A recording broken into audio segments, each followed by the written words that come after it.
তোমরা যারা বিভিন্ন রামকৃষ্ণ মিশনে বিশেষ করে ষষ্ঠ এবং সপ্তম শ্রেণীর ভর্তি পরীক্ষায় বসবে এবং অনেক রামকৃষ্ণ মিশনের পঞ্চম শ্রেণীর ভর্তি পরীক্ষার সিলেবাসের মধ্যেও বিজ্ঞান রয়েছে। তা বিজ্ঞানের মধ্যে স্যার কী কী দেখব, সিলেবাসটা কী, একটা ধারণা। আজকের এই ক্লাসে, এই ভিডিওর মধ্যে এই ক্লাসে তোমাদের বিজ্ঞানের ক্লাস 5, ক্লাস 6 এবং ক্লাস 7-এর, বিশেষ করে 5 এবং 6-এর জন্য 7টাও কভার করব। বিজ্ঞানের সিলেবাসের মধ্যে কী কী আছে, কী কী স্যার দেখব, সেটা আমি বলছি, এইগুলো বাড়িতে ভালো করে দেখবে। দেখো, সিলেবাসটা বলার আগেই প্রথমে বলছি, ওয়েস্ট বেঙ্গল বোর্ড মিশনের প্রত্যেকটা স্কুল কিন্তু ওয়েস্ট বেঙ্গল বোর্ড, একমাত্র দেওঘর রামকৃষ্ণ মিশন ছাড়া। ওয়েস্ট বেঙ্গল বোর্ডের যে সিলেবাস, বিজ্ঞানের যে সিলেবাসটা আছে ক্লাস 5 এবং ক্লাস 6-এর, সেটা তোমাকে ভালো করে দেখতে হবে। ওয়েস্ট বেঙ্গল বোর্ডের বিজ্ঞানের সিলেবাস, ইংলিশ ভার্সন, বাংলা ভার্সনের বই পাওয়া যায় এবং বিভিন্ন রেফারেন্স বই আছে, গাইড বই আছে, রেফারেন্স বই, সেগুলো কিনে তার থেকে পড়তে পারো। আর ওয়েস্ট বেঙ্গল বোর্ড ছাড়াও সিবিএসই বোর্ডের যে বইগুলো আছে বিজ্ঞানের, সে বইগুলো তোমরা দেখতে পারো। আর তার সাথে তোমরা দেখবে সিবিএসই বোর্ড ছাড়াও ICSE board, CBSE and ICSE যে বোর্ড, ওদের স্টেট বোর্ড যেটা বললাম, ওয়েস্ট বেঙ্গল বোর্ড, এই তিনখানা বোর্ডের বই তোমাকে দেখতে হবে। যদি দেখো ক্লাস 5 এবং ক্লাস 6 এবং ক্লাস 7-এ, তাহলে বিজ্ঞানের টোটাল সিলেবাস কভার হবে। সিলেবাসের মধ্যে কী কী দেখবে তোমরা, প্রথমে বাংলায় বলছি, তারপর ইংলিশে আসছি। বাংলায় যদি তোমরা দেখো, উদ্ভিদ এবং তার উপকারিতা, উদ্ভিদের মধ্যে কী কী দেখবে, বিভিন্ন ধরনের উদ্ভিদ আছে দেখবে, বিভিন্ন ধরনের উদ্ভিদ, ঠিক আছে, বিভিন্ন ধরনের সপুষ্পক উদ্ভিদ, অপুষ্পক উদ্ভিদ, বিভিন্ন ধরনের উদ্ভিদ থাকে।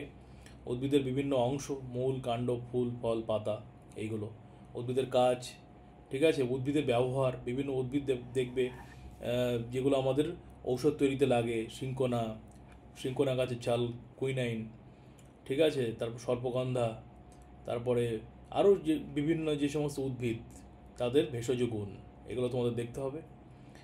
এছাড়া দেখতে হবে প্রাণী এবং তাদের বাসস্থান, বিভিন্ন প্রাণীর মধ্যে ভাগ রয়েছে মেরুদণ্ডী, অমেরুদণ্ডী, এগুলো ভালো করে দেখতে হবে, বিভিন্ন প্রাণী এবং তাদের ভাগগুলো দেখতে হবে, এবং বিভিন্ন প্রাণীর বিজ্ঞানসম্মত নাম, সাইন্টিফিক নেমটাও তোমাদের দেখতে হবে। মানব দেহ, মানুষের শরীর, হিউম্যান বডি, এর মধ্যে তোমাদের দেখতে হবে, মানুষের শরীরের মধ্যে তোমাদের দেখতে হবে, হিউম্যান বডির মধ্যে বিভিন্ন ধরনের আমাদের শরীরে যেসব অর্গানগুলো রয়েছে, বিভিন্ন অঙ্গ, সেগুলো তোমাদের জানতে হবে মোটামুটি, যেগুলো ক্লাস 5, 6 স্ট্যান্ডার্ডে যেগুলো। এছাড়া তোমাদের জানতে হবে বিভিন্ন জল এবং বায়ু, ওয়াটার সম্বন্ধে, বিভিন্ন ওয়াটার চক্র, ওয়াটার সার্কেল আছে দেখবে বিজ্ঞানের মধ্যে, ওয়াটার সার্কেল, ঠিক আছে, বৃষ্টি হচ্ছে, জল মাটিতে পড়ছে, সেই জলটা সমুদ্র বা নদীতে পড়ছে, ওখান থেকে আবার স্টিম হয়ে বাষ্প হয়ে উপরে উঠে যাচ্ছে, ওখানে গিয়ে মেঘ হচ্ছে, আবার বৃষ্টি হয়ে নিচে পড়ছে, এই যে ওয়াটার সার্কেল, এগুলো দেখতে হবে। আচ্ছা, তারপরে দেখবে হচ্ছে লাইট, সাউন্ড অ্যান্ড হিট, আলো, শব্দ, তাপ, এগুলো দেখবে, ঠিক আছে। তারপরে তোমাদের দেখতে হবে বিভিন্ন ধরনের যে পদার্থ, বিভিন্ন ধরনের পদার্থ রয়েছে, যেমন কঠিন পদার্থ, তরল পদার্থ, গ্যাসীয় পদার্থ। এই পদার্থগুলো যেমন বরফকে হিট দিলে কী হয়ে যায়, লিকুইড হয়ে যায়, জল হয়ে যায়, ওয়াটার হয়ে যায়। আবার জল থেকে তাপ যদি হিট যদি আমরা নিয়ে নিই, কী হবে, ওটা আবার বরফ হয়ে যাবে। আবার জলে যদি আমরা হিট দিই, তাহলে কী হবে, জলটা স্টিম, বাষ্প হয়ে যাবে। আর বাষ্প থেকে তাপ যদি নিয়ে নিই, আবার জল হবে, জল থেকে তাপ নিলে আবার কী হবে, বরফ হবে। এই যে সার্কেলটা, এটা তোমাদের দেখতে হবে ভালো করে। বিজ্ঞানের মধ্যে এইগুলো তোমরা দেখবে বিশেষ করে। আর বিভিন্ন প্রাণী এবং তাদের বাসস্থানগুলো দেখবে, বিভিন্ন প্রাণী, এর মধ্যে প্রশ্ন আসে কি, বাংলায় বলতে গেলে খুবই গুরুত্বপূর্ণ একটা প্রশ্ন, তিমি মাছ কেন নয়, তিমি মাছ নয় কেন, এটা তোমাদের দেখতে হবে। বাদুড় পাখি হয়েও কেন, মানে বাদুড় পাখি নয় কেন, এটা তোমার দেখতে, বাদুড়ের মধ্যে কী কী বৈশিষ্ট্য রয়েছে, তিমি মাছের মধ্যে যেগুলো বৈশিষ্ট্য রয়েছে, যেগুলোকে মাছ করেনি, বাদুড়কে পাখি করেনি, সেটা তোমাদের জানতে হবে। বিভিন্ন প্রাণীর বিজ্ঞানসম্মত নাম, বিশেষ করে মানুষ, বাঘ, ময়ূর, তারপরে হচ্ছে কাক, তারপরে হচ্ছে মানুষ, বাঘ, ময়ূর, মানুষ হলো, বাঘ হলো, কাক হলো,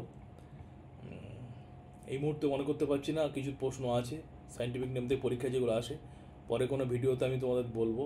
সায়েন্টিফিক নেম তো প্রচুর রয়েছে, অসংখ্য, কিন্তু পরীক্ষা আসে এমন 10-12টা পরীক্ষা এসছে বিগত বছরগুলোতে, পরে কোনো ভিডিওতে আমি তোমাদের সাজেশন হিসেবে দিয়ে দেবো। বিশেষ করে তোমরা মানুষটা জানবে, কাক জানবে, ময়ূর জানবে, এই কটা জানো, বাঘ জানবে, ঠিক আছে, এইগুলোর বিজ্ঞানসম্মত নাম জানবে। আচ্ছা, এইগুলো তো জানলে, তাহলে ওয়াটার এয়ার বলে দিলাম, হিউম্যান বডি বলে দিলাম, অ্যানিম্যালস অ্যান্ড দেয়ার হ্যাবিটস বলে দিলাম, প্লান্টস অ্যান্ড দেয়ার ইউজেস বললাম, আওয়ার এনভায়রনমেন্ট যেটা বললাম এটা পড়বে, আওয়ার এনভায়রনমেন্টটা, লাইট সাউন্ড হিট বলে দিয়েছি, ঠিক আছে। স্টেটস অফ ম্যাটার, বিভিন্ন স্টেটস অ্যান্ড ম্যাটার, বিভিন্ন ধরনের solid object, liquid and gases বলে দিলাম এটা, এগুলো পড়বে। আর আরেকটা পড়বে বিভিন্ন যন্ত্রপাতি, যেমন বিভিন্ন যন্ত্রপাতির মধ্যে আমরা দেখতে পাই লিভার হুইল আছে, লিভার আছে, হুইল আছে, ঠিক আছে। যন্ত্রপাতির মধ্যে আমরা যে সিম্পল ম্যাশিং যেগুলো রয়েছে, বেসিক আইডিয়া, এটা তোমরা সায়েন্সের বইতে পেয়ে যাবে, এগুলো তোমাদের দেখতে হবে। আর কি দেখতে হবে বিজ্ঞানের মধ্যে, forms of energy, forms of energy পড়তে হবে তোমাদের, heat, light and electricity, force and motion, এটাও তোমাদের দেখতে হবে, এগুলো দেখো সায়েন্সের মধ্যে। এটা তো বললাম, হিউম্যান বডি বলে দিয়েছি, প্লান্টস অ্যান্ড অ্যানিমালস বললাম। এই হচ্ছে ক্লাস 5 এবং ক্লাস 6-এর সায়েন্সের সিলেবাস, এগুলো তোমাদের দেখতে হবে। লাইটটা ভালো করে দেখবে, বিভিন্ন ধরনের সোর্স অফ লাইট এগুলো দেখবে, হিটটাও দেখবে, এনার্জিও দেখবে ভালো করে। এই হলো ক্লাস 5 এবং ক্লাস 6-এর সিলেবাস। মোট কথা যেটা দাঁড়াচ্ছে, সারাংশ যেটা বলতে গেলে যদি আমি তোমাদের জানাতে চাই, সেটা হলো ক্লাস 5-এর বাচ্চারা সায়েন্সের হালকা করে, সায়েন্সটা মোটামুটি এই যে কোনো কোনো জায়গায় সায়েন্সের রয়েছে সিলেবাসের মধ্যে দেখবে সায়েন্স, সায়েন্টিফিক নেমগুলো দেখবে, এবং ক্লাস 5-এর তোমাদের পরিবেশের যে বইটা রয়েছে, সায়েন্সের যে বই ক্লাস 5-এর, সেই বইয়ের মধ্যে যা রয়েছে সেটা দেখলেই হবে ক্লাস 5। ক্লাস 6-এ যারা ভর্তি পরীক্ষা দেবে, তোমাদের কিন্তু ক্লাস 5 এবং ক্লাস 6-এর বিজ্ঞান বইটা West Bengal board, CBSE, ICSE বোর্ডের তোমাদের কিন্তু দেখতে হবে এটা। আর ক্লাস 7-এ যারা পরীক্ষা দেবে তারা কিন্তু ক্লাস 6, ক্লাস 7, ইভেন ক্লাস 8-এরও প্রথম দিকে কিছু চ্যাপ্টার যেগুলো ক্লাস 6-7-এ রয়েছে, সেইগুলো একটু ডিটেলস পড়তে হবে, বিজ্ঞানের প্রশ্ন এখান থেকে আসবে। তাহলে যেটা বললাম সেটাই কিন্তু বিজ্ঞানের সিলেবাস। আবার একবার যদি বলতে বলো বলে দিতে পারি, plants and animals, human body, water and air, light, sound and heat, states of matter, বিভিন্ন সলিড অবজেক্ট, লিকুইড অবজেক্ট, গ্যাসের মধ্যে এইগুলো, source of light, light, sound আর হিটের মধ্যে, ঠিক আছে, এটা গেল। আর হাউ সাউন্ড ট্রাভেলস, কীভাবে সাউন্ড ট্রাভেলস করে এটা জানতে হবে। সোর্স অফ হিট বলে দিয়েছি, source of light, water circle এটাও বললাম, ঠিক আছে। বিভিন্ন ধরনের পলিউশন, যেগুলো water pollution, air pollution, sound pollution, এগুলো জানতে হবে, এগুলো তোমাদের জানতে হবে। Animals habit and food, needs and uses of plants, domestic and wild animals, এগুলো তোমাদের জানতে হবে, ঠিক আছে। সয়েল, ওয়াটার অ্যান্ড ওয়েদার তো বলে দিলাম, এটা তোমাদের জানতে হবে। আর যদি বলো স্যার আর কী কী জানতে হবে, অ্যানিম্যাল অ্যান্ড হ্যাবিটস বলেছি, ওটাও যে আরেকবার বললাম। হিউম্যান বডি তো বলে দিলাম, ওয়াটার অ্যান্ড এয়ার বলেছি, our environment, source of light, source of লাইটের মধ্যে সোর্স অফ সাউন্ডও পড়বে, সোর্স অফ হিটও পড়বে, এটা পড়বে। আর রিফ্লেকশন অফ লাইট, এটা মিস করে গেছি আমি, রিফ্লেকশন অফ লাইটের মধ্যে বেসিক আইডিয়া, মিরর অ্যান্ড শ্যাডোটাও পড়তে হবে তোমাদেরকে, এটা দেখতে হবে।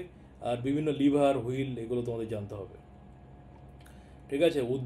উদ্ভিদের বিভিন্ন ধরনের ভাগ যেগুলো বললাম, প্রাণী, তাদের বাসস্থান, মেরুদণ্ডী, অমেরুদণ্ডী, মানবদেহ, জলবায়ু, তার মধ্যে শব্দদূষণ, জল দূষণ, বায়ু দূষণ, এগুলো তোমাদের দেখতে হবে। আলো, শব্দ, তাপ, এদের উৎস, এই ছায়া কী, প্রতিচ্ছবি কী, শব্দের উৎস কী, শব্দদূষণ, বায়ু দূষণ, জল দূষণ, তাপের উৎস, ব্যবহার, বিভিন্ন পদার্থ এবং তার রূপ, ঠিক আছে। কঠিন, তরল, গ্যাসীয় এবং তাদের রূপান্তর যেটা বললাম, জল থেকে কঠিন, কঠিন থেকে জল কীভাবে হচ্ছে, কঠিন, বরফ, জল, এই যে তিনটে যেটা বললাম বরফের উদাহরণ দিয়ে, এটা ভালো করে জানতে হবে। আর এইগুলোই হচ্ছে সিলেবাস। চতুর্থ শ্রেণী, পঞ্চম শ্রেণী এবং ষষ্ঠ শ্রেণীর বইটা পড়লেই বিজ্ঞানের হবে 3খানা বোর্ডের, ঠিক আছে। বিজ্ঞান থেকে যদি স্যাম্পল প্রশ্ন মনে করো যে স্যার এই সাইটের উপর একটা স্যাম্পল প্রশ্ন আপনি আলোচনা করবেন, হিউম্যান বডি না লাইট, কোনো যদি কিছু তোমাদের অসুবিধা থাকে ভিডিওর কমেন্টসে জানাবে, তাহলে পরের কোনো ভিডিওতে সেইটা থেকে স্যাম্পল প্রশ্ন তোমাদের দিয়ে দেবো কেমন প্রশ্ন হতে পারে। তাহলে অনেকের প্রশ্ন ছিল বিজ্ঞানের সিলেবাস কেমন, দিয়ে দেওয়া হলো, ডিটেলস বললাম, বাংলা এবং ইংলিশ ভালো করে এইভাবে পড়াশোনা করতে হবে। বই কিনে ফেলো, কিনে পড়ো, ডিটেলসে পড়ার একদম দরকার নেই, যেগুলো বললাম সেগুলো থেকে মোটামুটি দেখলেই হবে। এটা হলো বিজ্ঞানের সিলেবাস, এই সিলেবাসটাই তোমাদের থাকবে সব জায়গায়, এর বাইরে প্রশ্ন আসার সম্ভাবনা নেই। ক্লাস 5, ক্লাস 6 এবং ক্লাস 7-এ যারা ভর্তি পরীক্ষা দেবে, তোমাদের বইতে যে সিলেবাসটা আছে ওটাই দেখতে হবে। 3খানা বোর্ড ফলো করবে, ইংলিশ মিডিয়াম, বাংলা মিডিয়াম, তাহলে দেখবে হয়ে যাবে, কভার হয়ে যাবে। তাহলে এই হলো বিজ্ঞানের সিলেবাস। কোনো প্রশ্ন থাকলে কমেন্টস করে জানিও। আর নরেন্দ্রজিৎ টিউটোরিয়ালের ইউটিউব চ্যানেল, ফেসবুক পেজ এবং হোয়াটসঅ্যাপ চ্যানেল অবশ্যই ফলো করবে। পরীক্ষার সামনে ইম্পর্টেন্ট ভিডিও, নোটিফিকেশান, গুরুত্বপূর্ণ কোনো খবর পেয়ে যাবে এখান থেকে। আর পুরানো যে ক্লাসগুলো রয়েছে প্রায় 2000-এর মতো ক্লাস, এই ক্লাসগুলো দেখো।